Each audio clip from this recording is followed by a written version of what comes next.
Dear Grace, found a rule for the Church of Comedy. No lying. However, there are no blatant lying. You can exaggerate to make yourself look better than you really were in the story. Just can't lie completely about it. Or you can just keep your mouth shut and not answer the question. So if you're in the Church of Comedy and the Pastor Dave points you out, sitting in the front row, looks like a comedian would pick on a audience member. So if Pastor Dave picks on you, says something like,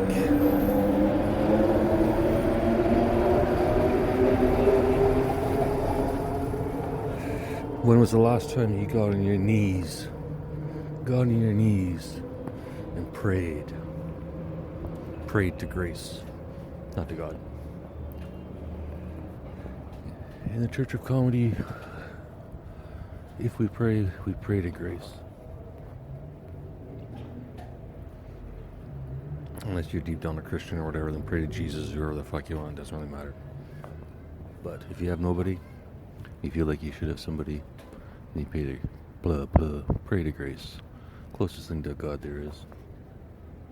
God-like. What's the difference? Grace could be real, grace could be fake. God could be real, God could be fake. Everyone who isn't alive today could have been real, or could have been fake. If the universe was created last Thursday,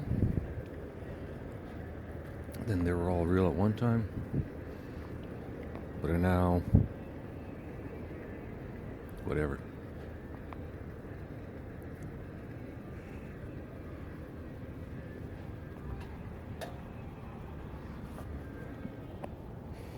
It normally doesn't take this long, Grace.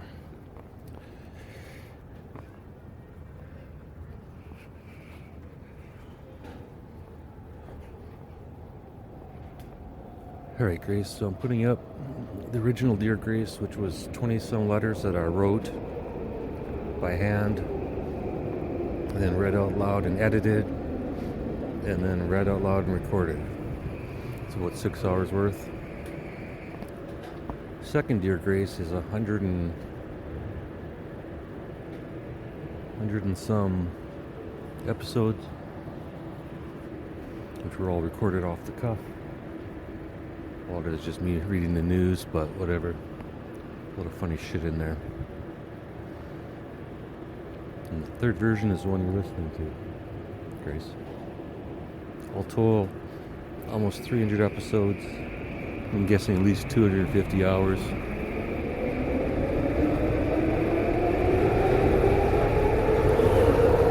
I might be insane, Grace. But if I'm insane and you listen to 25% of these, then you're batshit insane. Batshit crazy. Batshit loco, and batshit.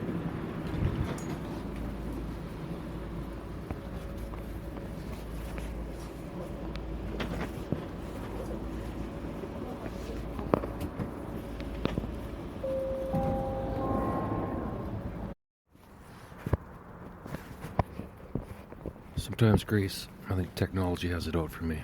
I'm going to read you another sermon. It's not the one I want, but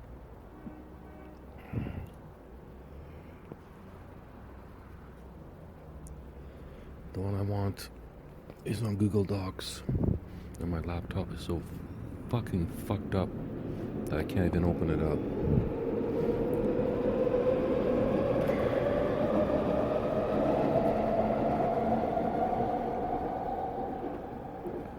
I can't open it up at home to re-export it.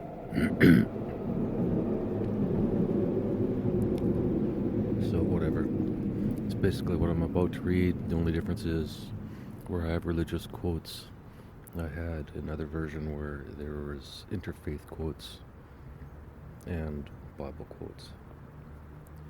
Which is a better version than this because it's known as Bible, and I can't remember the interfaith ones. And it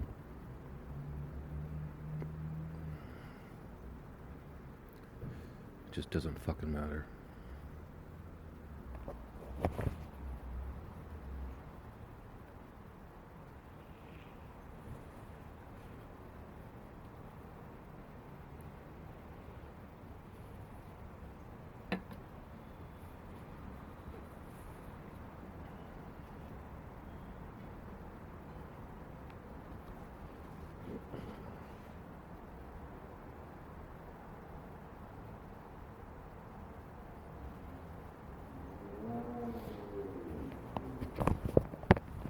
So this is called sermon number 4.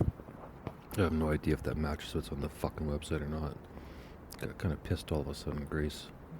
Maybe it's because I'm sitting outside and it's fucking cold. Decided I'm not gonna fucking read this.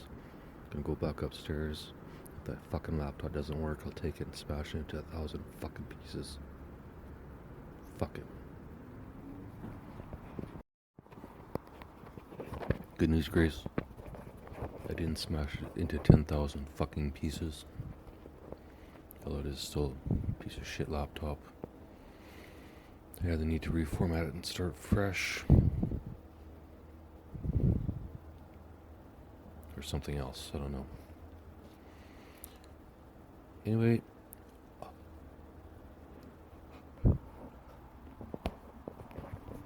determined to do 2 today.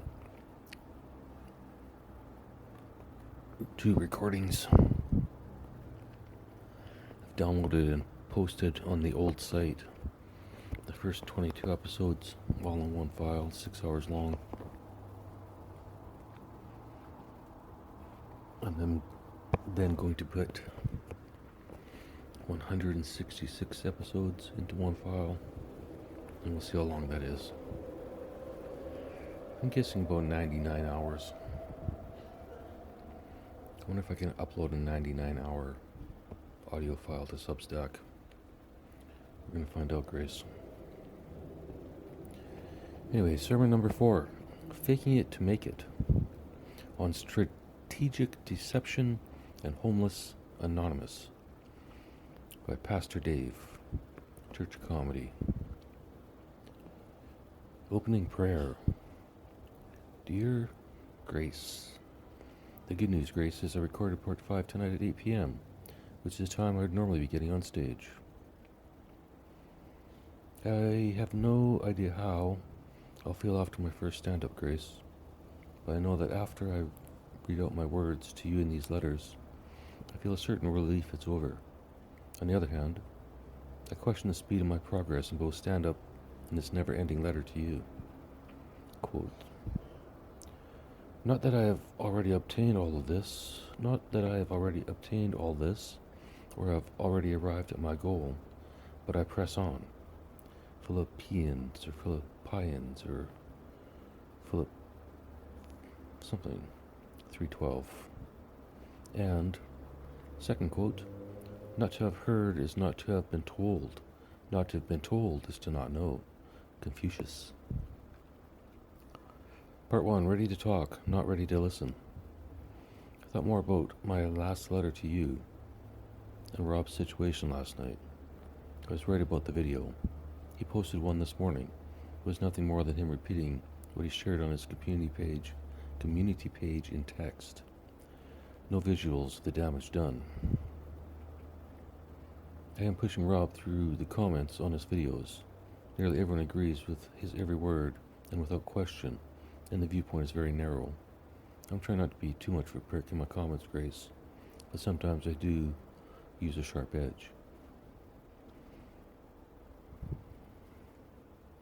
I'm the you again he mentions in this video, Grace, as the one he blocked, his choice, but I question the use of AMA. It should be AMASTWBM. Ask me something that won't bother me. Sounds a bit petty, Grace. Or maybe it doesn't. I don't know. Like Rob, I don't get feedback. But unlike Rob, I've told my readers, I don't give a shit about their feedback. I don't give a shit about their comments. I'll write the way I feel. I'll write the way I feel like, no matter what. Rob still cares. I stopped caring years ago. However, because he does care too much about others, even the security guards and their families who harass him, there's still hope. Rob is ready to talk. He's not ready to listen. Normally, if he was an addict, I'd say he needs to hit rock bottom. Maybe he is an addict. Maybe his drug of choice is like mine, speaking to others and ignoring their comments. You're killed for a comment about now, Grace. Quote, "My dear brothers and sisters, take note of this. Everyone should be quick to listen, slow to speak, and slow to become angry." James 1:19. The more faithfully you listen to the voice within you, the better you will hear what is sounding outside. Dag Hammerkushkabombakanga. Hammer Scold. Part 2, Faking Addiction to Survive. Rob could get off the street the same way I avoided the homelessness, Grace. Rehab. You can fake an addiction and be off the street in days if you're willing to lie a little bit. If I suggest this to Rob, he'll make excuses about not being able to leave, or being controlled, or whatever. They're all the same. I get it. But he doesn't admit most of his life is his choice. He chooses to stay out on the street. If he had done this last fall, instead of moving into the woods, he'd be through the program and into secondary housing. Yes, rehab sucks, but they don't just throw you out in the street when you're done. They're connected to housing opportunities the general public is not aware of. It's possible he's aware of this option and his pride still prevents him from making the call. Quote, "When pride comes, then comes disgrace, but with humility comes wisdom." Proverbs 11:2. And alternate quote, "Pride must die in you, or nothing of heaven can live in you." Andrew Murray, whoever the fuck that is.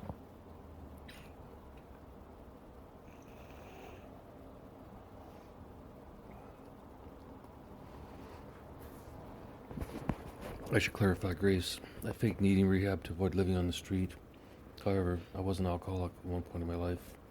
I knew what to expect, and it was relatively easy for me as a writer to make up stories at an AA meeting. Nobody actually questions your story, since it's anonymous, in theory, but it's a great way to get stuff off your chest. Also, since Rob is desperately hoping his Ontario disability application is approved, a stint in rehab will actually help the application. I was thinking more about using rehab as a way off the street. It seems logical to me. I guess that's why I did it. I don't understand why others wouldn't. The rehab doesn't even care. They get paid by the government either way. And the one I went to admitted, I know some of you are here to avoid the winter, not addiction. That's okay with us. Quote, do not withhold good from those to whom it is due, when it is your power to act. Proverbs 3:27. Part 3, Homeless Anonymous. On my trip to the store to buy the sausage, I had an idea, Grace. What about Homeless Anonymous? Like AA, HA would be a group of homeless supporting each other for a better life. I'm not suggesting they do the 12 steps, Grace. I said they could focus on what others need to get off the street. Or by sharing their stories, they can find inspiration. Understanding their situation doesn't seem so bad. I suspect if I made this suggestion to Rob, he'd say, I don't trust the other homeless.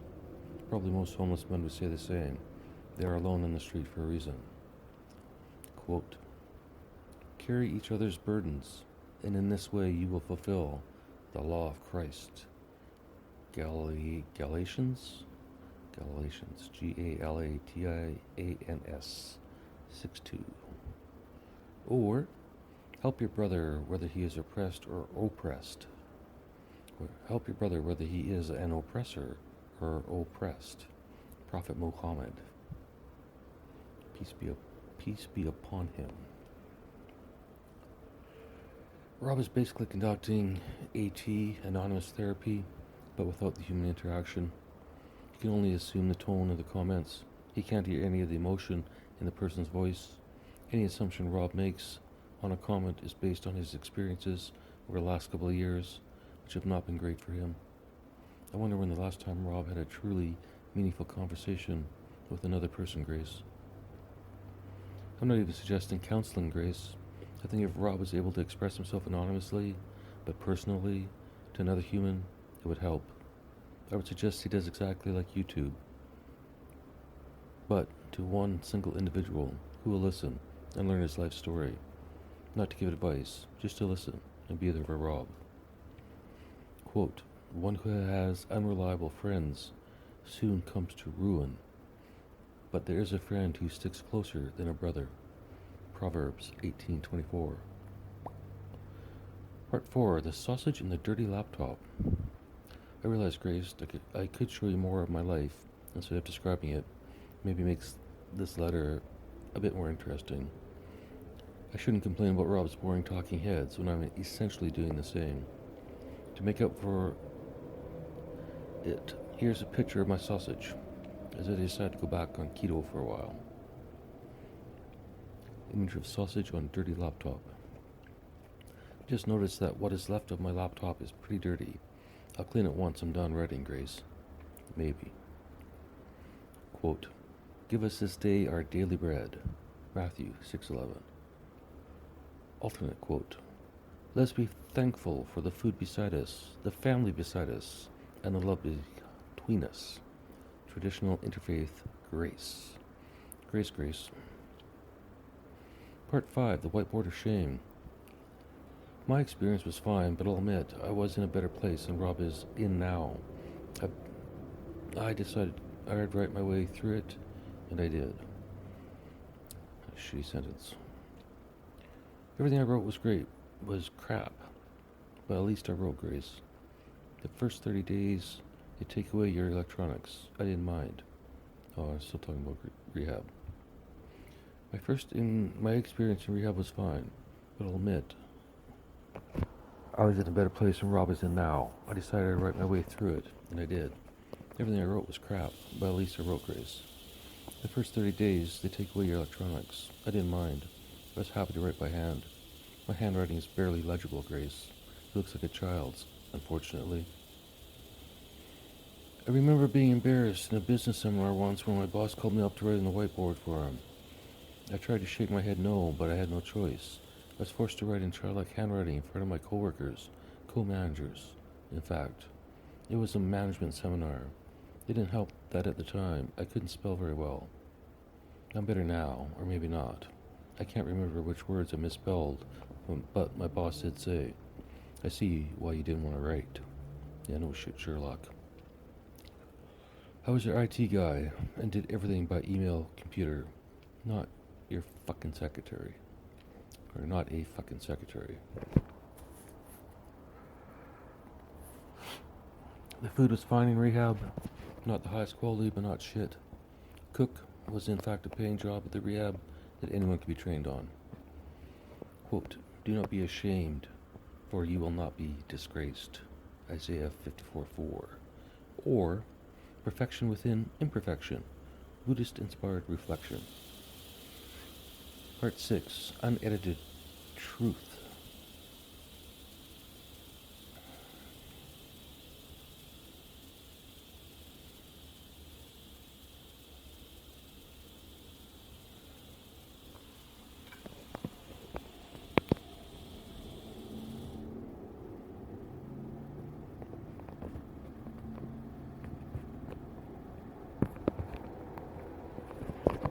I'm not sure if you can hear that pressure cooker in the background or not, Grace.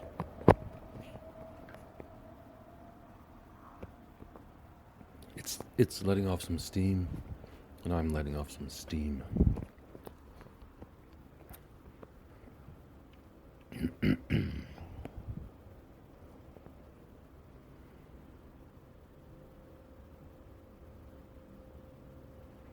Thanks for being there, Grace. Quote.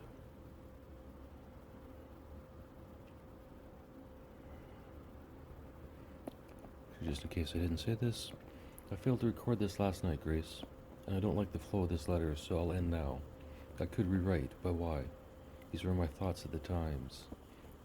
These are the thoughts I should be sharing with you directly, Grace, not editing them to make myself look better. Thanks for being there for me, Grace.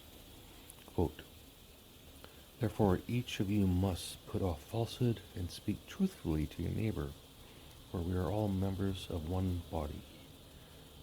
EPHESIANS 425. Or accept the truth from whatever source it comes. Moses Mamnades? Amen. Namaste. Salam. Peace. And may we all find the courage to be honestly imperfect.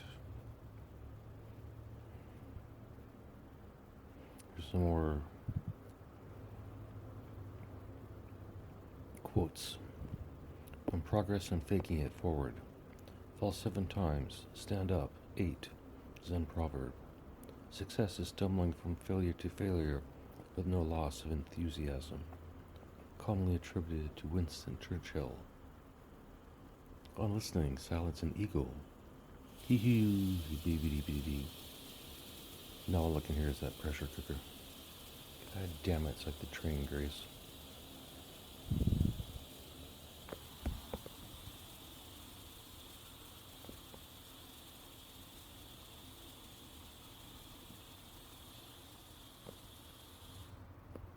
How much fucking pressure can be in there?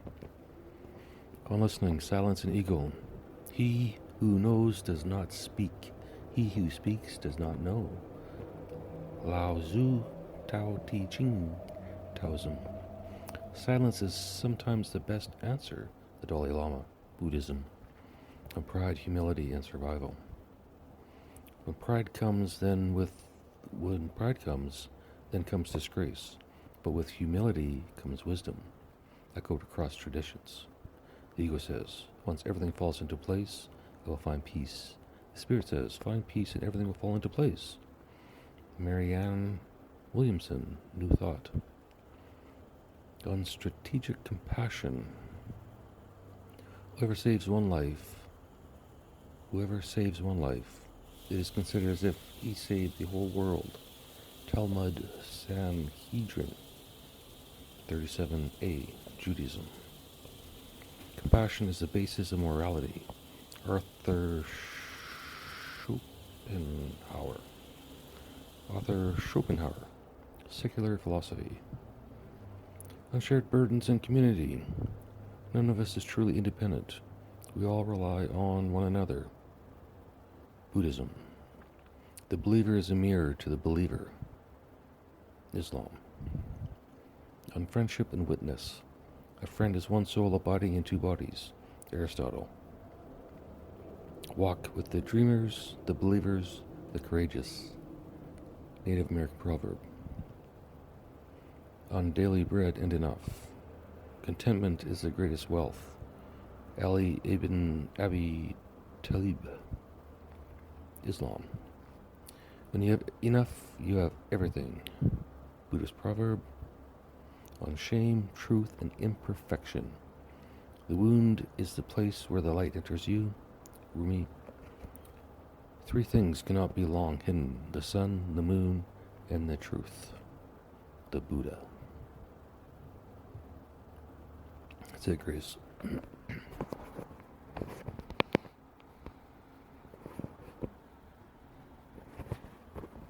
It's 24 minutes. I'm going to read 6 minutes. The first 6 minutes of the next book I'm going to read, which is called Love Does.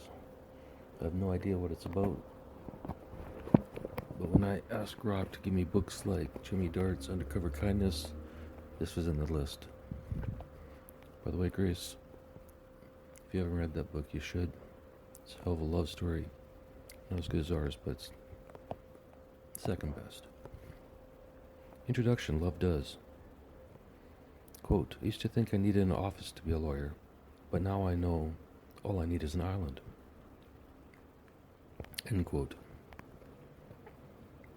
I do all my best thinking on Tom Sawyer Island at Disneyland. There's a picnic table at the end of the little pier right across from the pirate ship.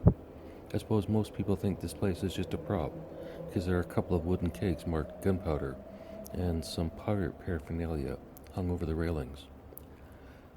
But it's not just a prop to me, it's my office. All the times I've gone, I've never seen anyone sitting at my table, on my pier, or any real pirates on the pirate ship. I guess that makes them my table, my pier, and my pirate ship. Lawyers just decide stuff like that. While I'm willing to share my table at my pirate ship, truth be known, I only want to share it with people who can dream. We all want to have a place where we can dream and escape anything that warps or that wraps steel bands around our imagination and creativity. Tom Sawyer Island, Grace. Tom Sawyer Island is a place where I conspire with people, where immense capers have been launched, and where whimsy runs wild. The return address for many of the stories you'll find in this book, in fact, that pier in Tom Sawyer Island. Holy shit. Changed to TSI or something. What I like most about TSI is that it's mine. I'm a good sport about sharing it with other kids and visitors, but the whole thing is mine nonetheless. I kind of feel that way about the library, Grace. Something happens when you feel ownership. You no longer act like a spectator or consumer because you're an owner. Faith is at its best when it's that way too. It's best lived when it's owned. I have a season's pass to Disneyland, and I can take a train there anytime I want. If I want to take a friend, I have an old classic motorcyclist sidecar, a Harley Davidson Springer Softail. I keep in the garage for special occasions. It's the kind of motorcycle you'll see in a picture under the title Whimsy in the encyclopedia. It's cool, it's blue, and it's loud. I like riding it because I'm fully engaged while getting from here to there. I also like that I can bring a friend along as well. When I pass by people, they smile because they've never been in a sidecar. But I can tell they wish they were a passenger. Whimsy is a lot that way. It needs to be fully experienced, to be fully known. Whimsy doesn't care if you're the driver or the passenger. All that matters is that you are on your way. Here's a strange truth I've noticed. Almost everyone knows about TSI at Disneyland, but most people don't go. Maybe it's because it's surrounded by water, and you have to take a raft to get there. But it's really not that tough to do. Lots of people want to go. Some people even plan to go, but most forget or just don't get around to it. It's one of those we'll do it next trip kind of places for a lot of people. TSI is like most people's lives, I think. They never get around to crossing over to it. Living a life fully engaged and full of whimsy and the kind of things that love does is important, is something most people plan to do. But along the way, they just kind of forget. Their dreams become one of those will get their next time deferrals. The sad thing is, for many there is no next time, because passing on the chance to cross over is an overall attitude towards life rather than a single decision. They need a change of attitude, not more opportunities. There's no admission requirements at TSI. It doesn't matter how tall or short you are, old or young, religious or not. There are no lines on TSI. They can be whatever you want it to be. You can do countless things there. Most of them involve running and jumping and using your creativity and imagination. It's a place where you go and just do stuff. In that way, it's a place that mirrors life well. At least the opportunity to do much with our lives. From my office on Tom Sawyer's Island, I have a fantastic perch to look around and see how a sea of people live. God damn it, that's what I would have used too. See how a sea of people live. TSI isn't a ride. It's not just about distraction or thrills, and it's not the kind of place you go to be entertained either. There's all the potential you bring to it. Nothing more, nothing less. To find out just how much that is, all you have to do is show up. You don't need a plan, you just need to be present.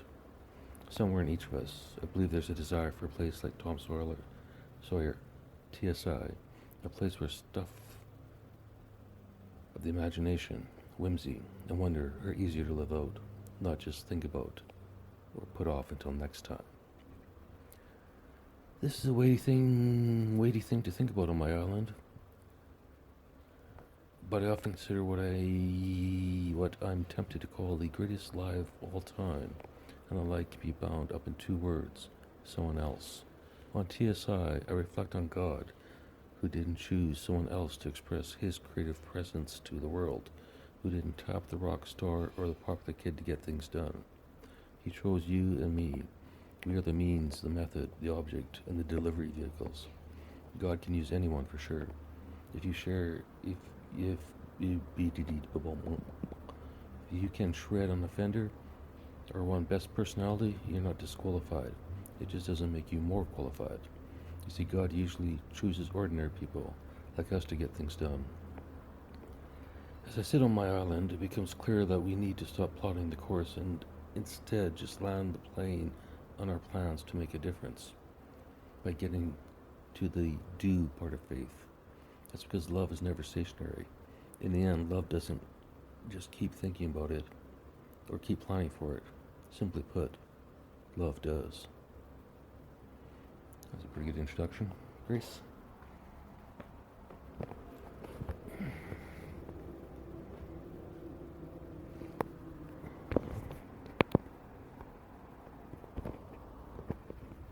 Minutes, perfect. I think an hour of any preaching, even if it's faith, isn't required.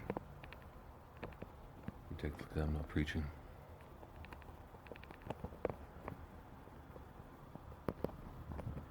And just for the record, any laugh erases any past sin. So if you just put on a funny Netflix series, I'd suggest Freebird. Just came out yesterday. Watched it one night. Every time you laugh there, that just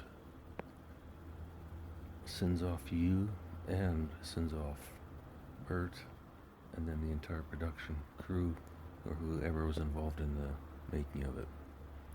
So one little laugh on Netflix and you're literally saving thousands of people's souls.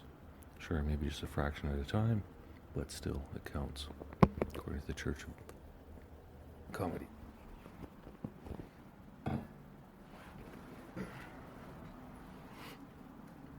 So forget about all the other sins. No more future sins. And if you want to clear off your past ones, that's how you do it. End of story, and end of podcast. And I'll talk to you tomorrow, Grace. Sorry, doing two things at once.